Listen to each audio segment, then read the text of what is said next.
Hey everybody, what's up and welcome back to today's video guys. And today guys, I'm going to go ahead and be showing you how to go ahead and add a source to your idea in Deepstash.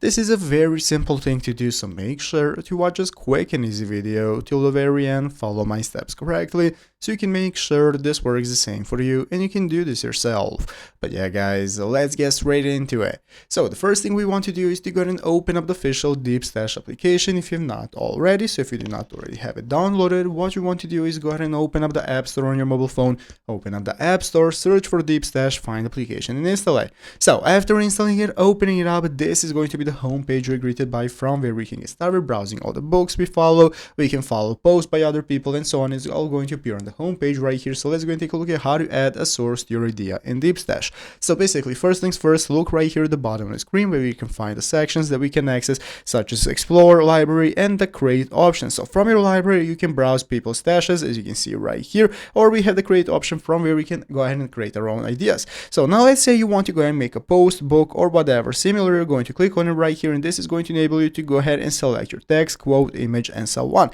And if you click on text, it's going to enable you to go ahead and quote your text right here, add any images, and so on. So basically, once you click on the next page, as you're going to see, it's going to enable you to go ahead and complete your idea. From here in the text, you can put all your sources that you have used. So you can even use the share extension when reading an article in your browser or another app. You can use the share function and then select Deepstash. That's going to enable you to add the idea right here directly and upload it. So just like that, put the links to your sources right here directly within the text of the post, and then people watching it and reading it are going to be able to see your source, and that's how it's done. So I hope this video was helpful. If it was, make sure to leave a like and subscribe to the channel. Thanks for watching, take care, and bye.